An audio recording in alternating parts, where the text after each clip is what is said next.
is a good time to actually start these sessions. I will, so what I'm hoping to do today, it is to talk to you a little bit more about this template that that the government presented. So what we've seen this morning is that we have three governments that have modern slavery legislation. Some of them are actually called the Modern Slavery Act in the UK. It was the first one being passed in 2015. 3 years later, in 2018, Australia passed its own Modern Slavery Act. And just last year, Canada passed what they call the Supply Chain Act. And instead of focusing on all forms of modern slavery, they're particularly focusing on forced labor and child labor in the supply chain. But it makes sense because, as you'll see later today, modern slavery can take many forms. For instance, also forced marriage. But of course, when we think about the supply chain of large corporations, we know that the risk of forced marriage is very low, while the risk of forced labor and child labor is very high. So that's why these laws are really focusing on addressing the problems of modern slavery in the supply chain of corporation, particularly forced labor and child labor. And so we've been having the UK Modern Slavery Act for 10 years, the Australian one since 2018. And now we have a new legislation. And all of those laws, they're covering really big corporations. So most likely, a very big corporation here in Australia will not only be covered by the Australian Modern Slavery Act, but it's also going to be covered by the UK one or Canadian one, because they are having these global supply chains and they're operating across all these different legislations, jurisdictions. So one issue that businesses face all the time is that they have to respond to all these different laws, but particularly in the case of the modern slavery laws, they're very similar. So you've seen from today's presentation that all the three legislations have very similar requirements. They're asking for the document to be signed and approved by the board, for the company to describe their structure, operation, and supply chain, then to do a risk identification of modern slavery, then tell us how they're mitigating this risk, how they're remediating a case of slavery if they find one, then how they're measuring the effectiveness of these actions to mitigate and mediate risk and cases, and then how they're consulting with their own and control entities to be able to write this modern slavery statement. So a company writes the same information almost, but for three different legislations. So in response to this, the three governments came together and they decided that it will be a lot better if they provide this template to companies. So the companies know that if they're answering these elements within the templates, they will most likely cover the requirements of all the three legislations. So the companies don't have extra burden in reporting. So the governments came together, and this is the report, and I'll put it here in the chat as well. It was also shared by Farid last session. And this template provides a lot of background about all the three legislations and then why this template is being developed. So it's a summary of what I've mentioned. And again, the audience of this template are the businesses, because they're asking the businesses to ensure that they cover the 7 information that I mentioned: organization structure, risk, actions to mitigate and remediate, how they are assessing the effectiveness of these actions, and other information. But beyond this, the government said, look, if a company stays at level 1, it means that the company has described the information required by the law. So they are compliant with the law. However, we need to move beyond compliance and check for quality. I think all the three governments this morning have mentioned the quality request. At the moment, we're only checking for compliance. Has the company described their structure? Yes. Check, compliant. Has the company described risk? Yes, compliant. But has the company really move beyond compliance and talk a little bit more in depth about those risks and tell us a little bit more about the different types of risks that they identify, etc. And if they did that, that means they're in level 2 of reporting, which means that they are now presenting quality of reporting rather than just doing the minimum for compliance. So the government really wants to provide guidance to businesses on how to move from level 1, just saying what the law is asking, to providing more information that allows us to show good practice and really showcase what when a business is moving beyond just the minimum requirements. Now, you'll see there are a few different sections in this template. And in this more bluish type of table, it will show you exactly what the law says. So here, the first requirement of the company is to describe their operation structure and supply chain. And here are the three laws, right? The UK, Australia, and Canada. And those are the exact paragraphs from the law and what they request. So this is very, again, very legally technical. This is the word of the law exactly from the original document approved. And what you're going to identify here is that, for instance, in the UK, the organization is supposed to describe its structure, business, and supply chain. While in Australia, it's supposed to describe structure, operations, and supply chain. And in Canada, it's structure, activities, and supply chain. So once again, we have one requirement across all the three legislation, and they're almost identical. Structure, supply chain, and just that in the UK they call it business, in Australia they call it operations, and in Canada they call it activities. But it's pretty much asking for the same thing. But you can see how this could have created some confusion for the businesses. And that's why they put forward this template and say, this is what we expect you to write under organization and supply chain structure for level 1. So the company should describe the organization structure, but including organization size, countries, and organizations that the organization operates in, different trading entities. And then provide an overview of the supply chain, the countries of the supply chain where it operates, the goods and services that are sourced, the services that are produced and assembled by the company, and so on. And then once we see if a company has at least described this, then we need to check, okay, but have they moved beyond this to a level 2 and provide more details about their relationship with suppliers, for instance, and subcontractors? So do they have long-term partnerships with their suppliers? Do they have contracts with their suppliers?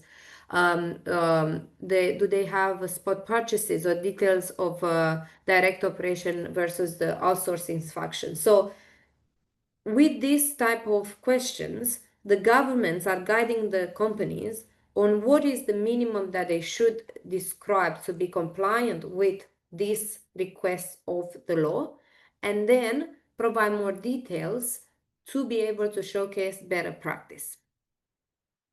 And this is the structure of the rest of the template by different reporting requirements. So we've seen here in the first one, we have reporting the operation structure and supply chain, and then the government provides level 1 and level 2 by different topics that the company should cover in their statement.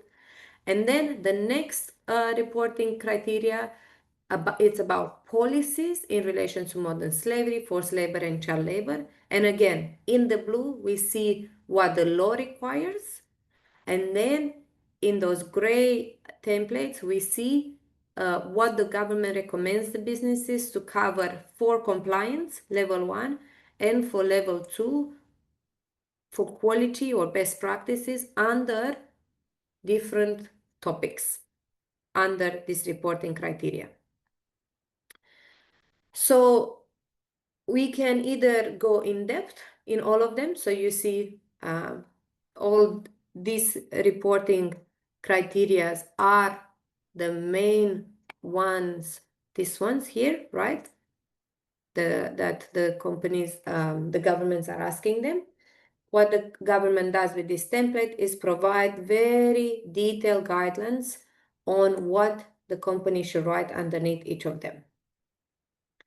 And what we will ask you to do in all the different challenges, it is to try to assess statements based on this template. You will learn later in the workshops what we were able to do in Project AIMS so far, and that was to check only for these high-level compliance questions. So the models that we have built are able to identify these compliance questions. The challenge for you is how will you be able to move beyond just checking for high-level compliance, but actually asking more granular questions on this subset of questions that the reporting template is asking. I'll stop here just to see if there are any questions, and then after that I'll show you another source that you can compare to understand a bit better.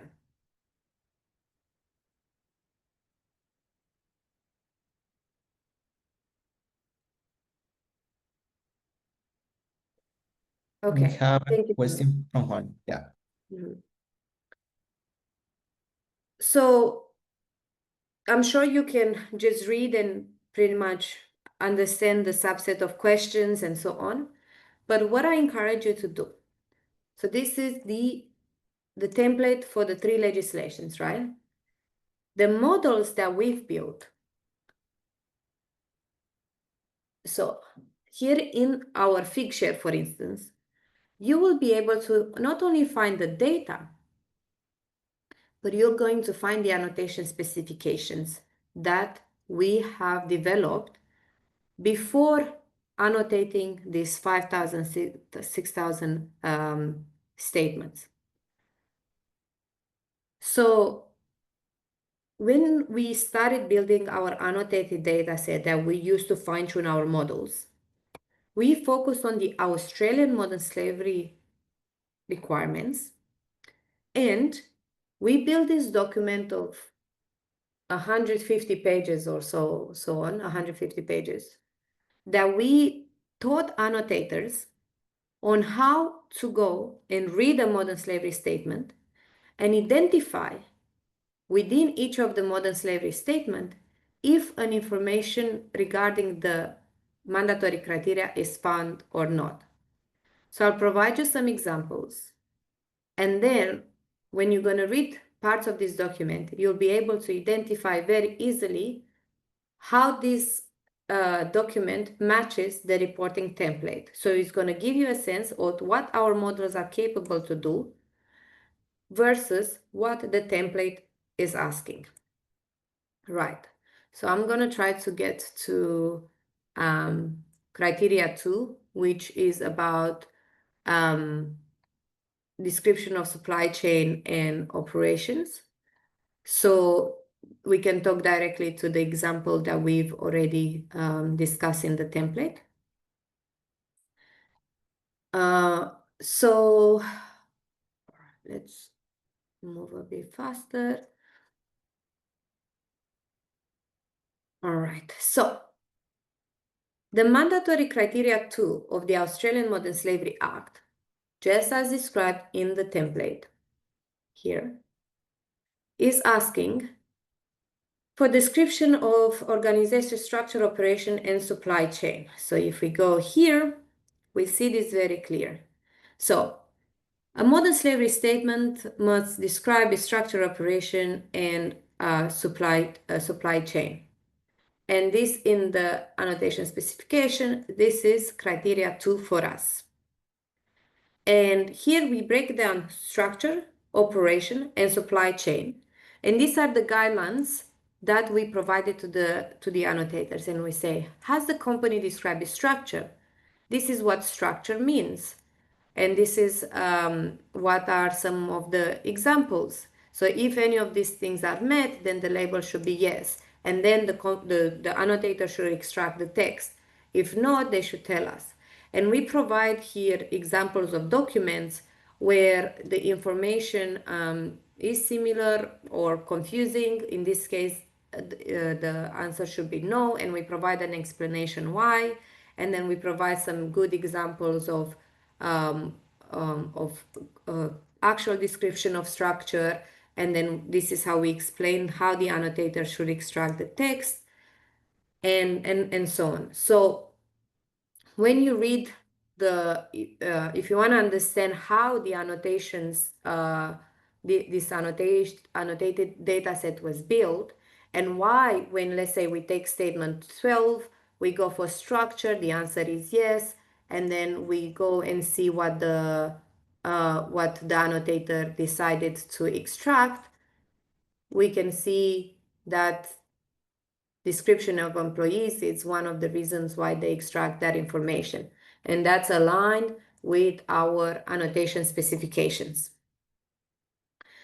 So the way we design the annotation, the annotation specifications was to say very high level at the mandatory criteria level. And our models, what are they really good at doing, and you'll see this in some of the presentation, is to extract all the sentences that are relevant around this particular question. So our model most likely will be able to extract all the information about supply chain and structure, plus some context around it. And your task will be to use that context and to ask more granular questions on the evidence that was extracted.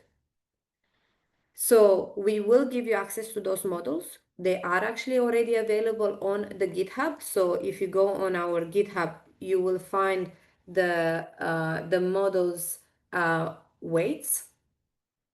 So if we go here on our GitHub, right, you will find the data on fixed share and Hugging Face as well. And remember that you have the annotated data, but you also have the metadata around the document. So when you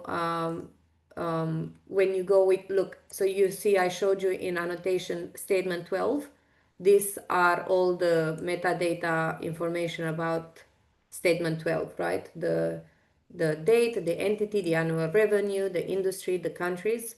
So make sure you're not only looking at the annotations, but you also include the metadata.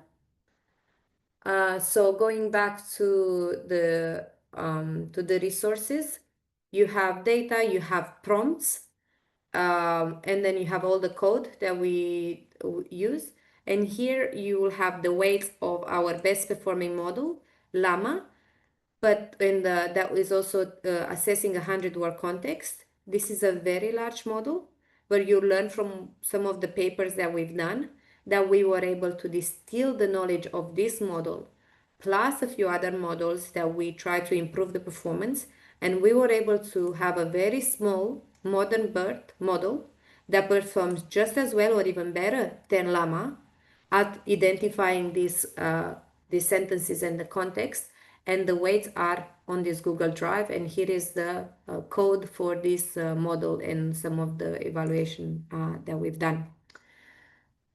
So what I was hoping for you to leave with today from these sessions in the morning is to understand why we have the three modern slavery acts. What are they asking? They're asking very general questions, any description of risk. But after years of having these laws, after a lot of pressure for civic society, for even all the review of the legislation, we know that just asking this high-level question about, so that will be criteria 3, description of companies' risk, it's simply not enough. You need to go in depth. So let's take this example of description of organization policy in relation to modern slavery statement, forced labor and child labor in the statement. It's a very high level question. If a company says one sentence, we have a modern slavery policy, they're already compliant with the law. That doesn't really tell us anything about the quality of the actions that they're taking.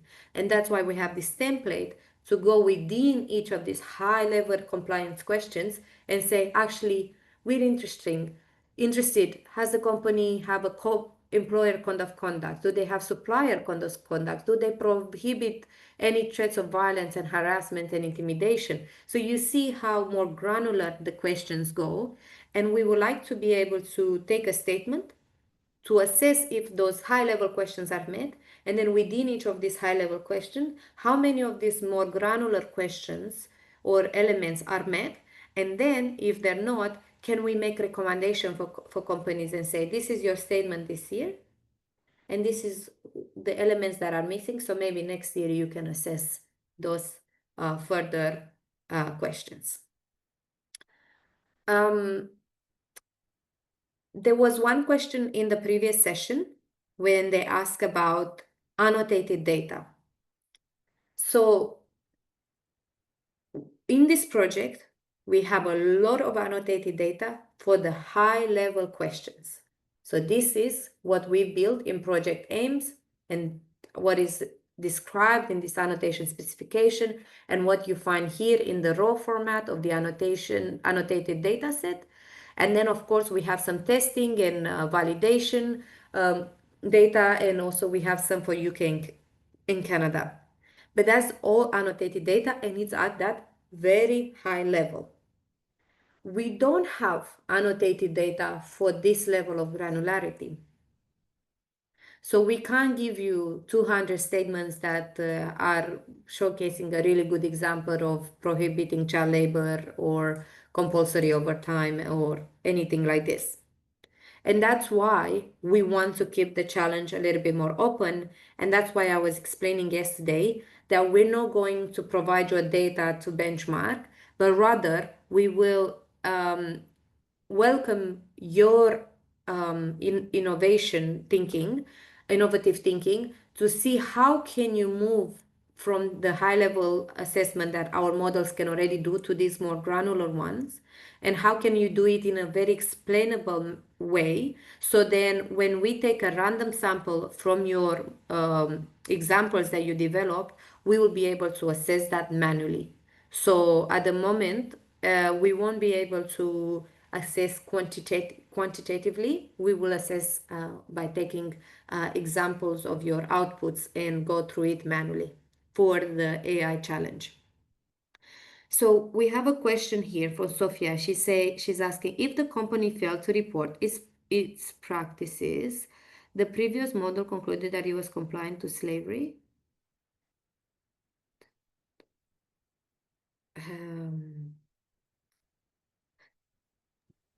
So if a company fails to report its practices, it means it's not compliant to specific mandatory criteria of the law. So there is one mandatory criteria asking companies to report on their actions to mitigate risk or on their actions to remediate a case of modern slavery when they find it. So what does this mean? To mitigate a risk means that if a company did a risk assessment and then they said, wait a second, I am a big university, right? They also need to report. And we have been subcontracting businesses. And we realized that actually those people working in cleaning were at risk of modern slavery. So then we decided to mitigate that risk by hiring in-house the cleaning instead of subcontracting. So that's an example of a practice to mitigate the risk. Another example would be if a company looks into their supply chain and say, we are a garment industry, we're building shirts. And when we look down in our supply chain, we realize that we were sourcing cotton from a region of the world where people are enslaved. And we have a clear understanding that in this place there were children enslaved. So how do we remediate for this clear case of slavery? We went in and we have decided to to work with the local community and to try to provide some money to these families and help them find alternative work while we also went and sourced cotton from somewhere else. And that means remediation of modern slavery. So those are examples of practices that companies should report on. If companies don't report on this, so coming back to Sophia's questions, if a company doesn't report on this, it means that they're not meeting this reporting criteria of the law. Criteria 4, we call it, mitigation of risk and remediation of cases.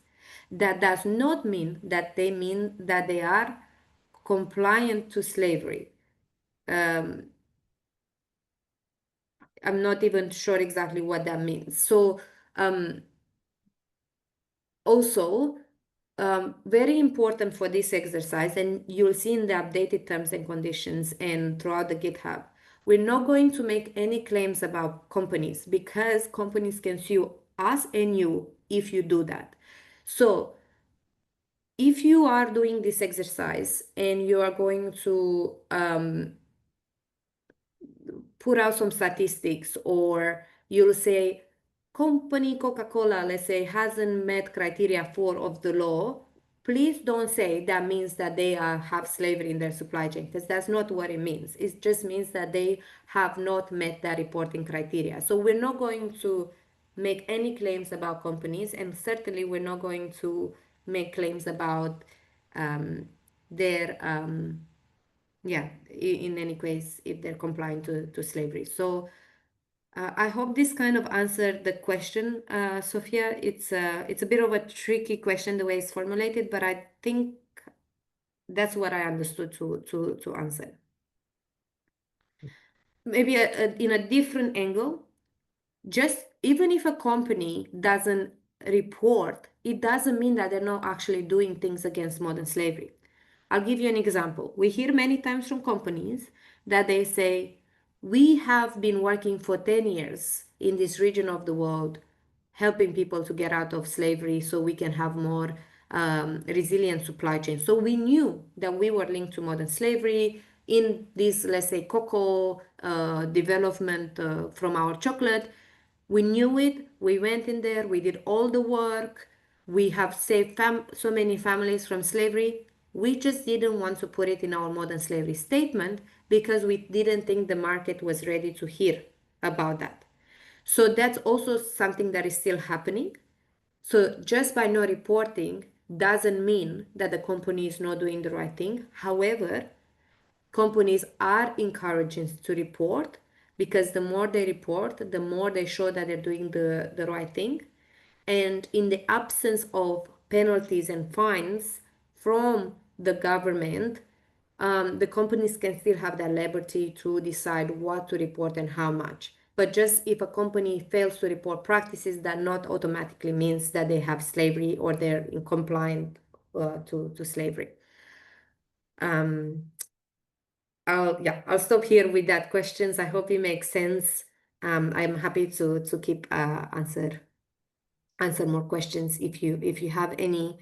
But just curious to check if this template is clear, if the relationship between the template and our annotation data set is starting to make sense. Of course, you'll have a few days to familiarize yourself with these materials, but if you have any questions, we still have 15 more minutes, and I'm happy to answer any of them. Yeah, while maybe someone asks a question, I think that it's really important to highlight, maybe at this point, you are wondering, okay, how a modern slavery statement looks like. So on Google, you can find a lot of examples of modern slavery statements. And actually, I would like just to share my screen a minute. Can you see it? So, for example, this is the modern slavery statement of Qantas, the Australian airline. So this is available publicly, of course. So what you are going to find there is obviously like the introduction, like the statement of the board of the company, the signature Adriana was talking about, the different key areas where the company is taking action. And you are going to find also, for example, a description of the structure, the operations, the supply chain. So all the branches, all the companies they work with or they own. Also, you are going to find more information about the operations of the companies, where their operations are located, where the providers are located, what are the kind of materials or services or goods that they acquire from those providers. So we highly recommend you actually to have a look of one of these statements, because you will understand even more of what Adriana explained about the structure, and actually understand the challenge of actually getting the important information. And And you are, if you read two similar or two modern slavery statements, actually you are going to find that are totally different. Like the language, the structure, the order in which they present the information is going to change. So I just wanted to mention this because when you read actually an statement, you start like saying, ah, okay, wow, I understand now what they report. So yeah. and also just to follow up on this, Sebastian showed us a really great example of a statement. We have statements that are pretty much a one page, very just a bit of text saying, this is our company, we don't have slavery, thank you very much, a signature from the board, and that's it. Probably, I would say 20 sentences and it's done. And then you have the quanta statement that has, I don't know how many pages, a ton of infographics and tables, and all the pictures and everything. And they talk about lots of different things. As even the government were saying this morning, some of them also include a lot of information about their corporate sustainability, their environment, a lot that is not relevant to the mandatory criteria as we see them in the template, right? Now, when we build modern slavery assessment, the project aims, we couldn't deal with the tables and the infographics. Simply, we didn't have resources for that. So what we've done, we take a modern slavery act, and you'll see in our code, we just scrape it. And we take all the text that we could extract and we analyze that. But that means that we miss all the information from any infographic, all the tables. I mean, some tables were able to be extracted, but the information is quite messy sometimes, right? That's why when we build the annotation data set, we have asked the annotators, and you see this in the annotation specification very clearly. If any relevant information comes in any other format than text, please select supplementary button visual element and extract the text if possible. So what that it means is like when an annotator look at the statement, because they annotated the raw text, the raw PDF, they didn't annotate the text. So they were having all that visualization of what it's in the statement. So let's take a statement, they go, is structure, yes, this is met, this is the text that the annotator could actually copy paste, and then there are these elements. Are there any visual elements for this text? So you saw in the statement that Sebastian showed some information about the supply chain, and then the structure have infographics. So no, but then for some of them, they said, yes, actually for this document, I found the visual element for criteria 2. It's on page 1, and I was able or not to extract the text. Is this document scanned? So it means like they cannot extract, and if it's not, they try to extract as messy as it is the text from there. So for data, for the challenge number 1, the data challenge that we have in this hackathon, this one, data mining processes and enrichment, that's why we're asking you, can you now move beyond just extracting the text, and can you use more specialized models, maybe multi-models, visual and text models, that can actually assess a modern slavery statement and extract the information from tables and infographics. And if luckily for this particular case study, you have all these annotated data set, you have 5,000 documents annotated that can help you validate your results by saying, actually, I am expecting on this document to find a visual element on page 2. So you have annotated data for that particular question, for that particular challenge. So I think that will be really interesting and an extremely useful part of this work, because we are losing a lot of information by not being able to assess tables and infographics. Andres, you have a question? Yeah, it was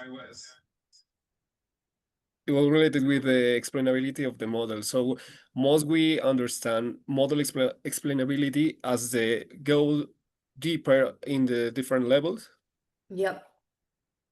So you'll see in our papers that we have developed, we are showcasing some examples of explainability. Let me see if I can show you. Yeah, I can show you right here on the GitHub.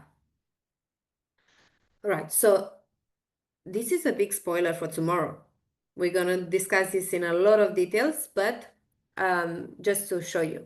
So on the GitHub, you'll see this is the process of building the annotations. So I showed you already the annotation specification document. It is this one, and the whole process of us, how we ask the annotators to go and extract all the information, and how we build a data set, and how we're translating this mandatory criteria of the law in specific questions and examples, and our benchmark.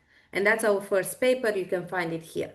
In the second paper that we published, we were trying to see, so our annotated data set is only on Australian statements.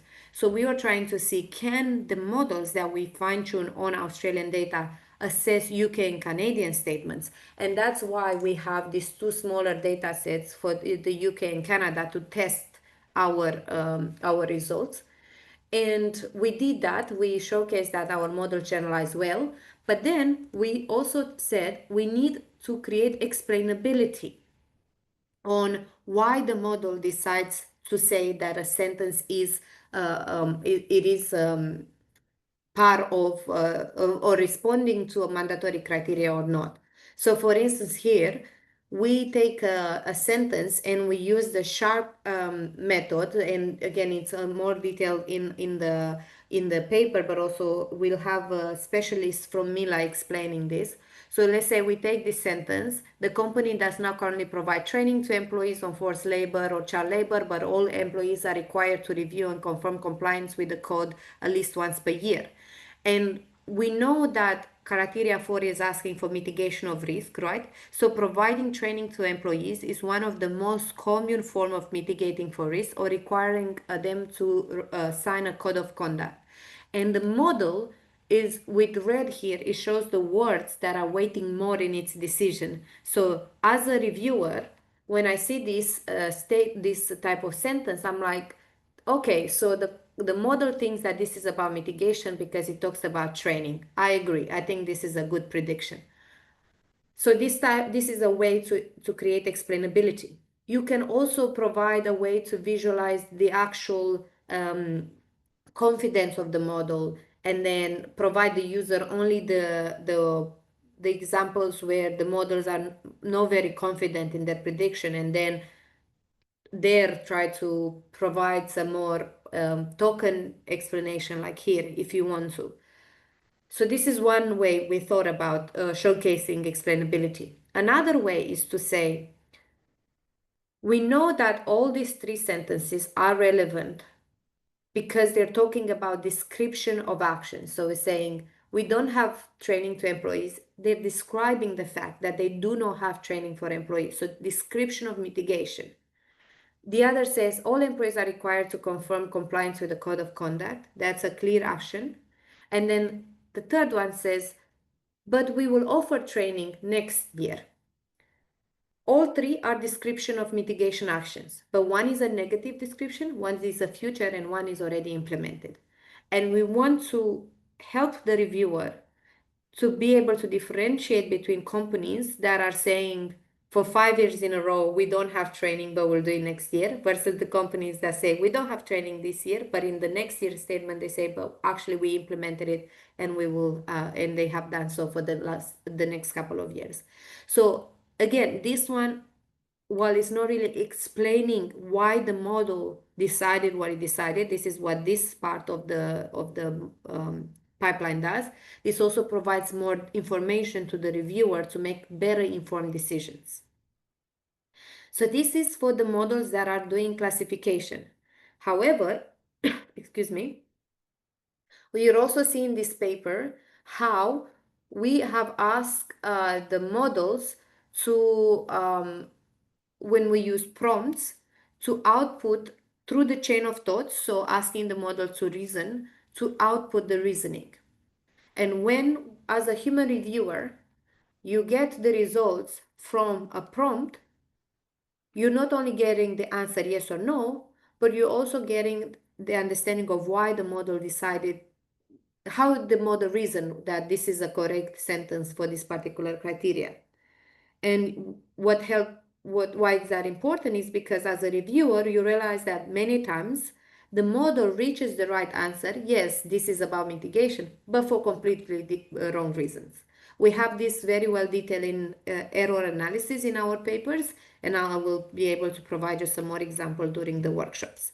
But this is what we mean by explainability. You most likely will have two different type of models, the ones that are, the classification models, or the ones that are using this like more supervised training and then deals with sentences and has predictions at token level, versus the prompts. And for both of them, when the user gets a decision from a model, it needs to understand as much as possible why the model thinks that's a good prediction.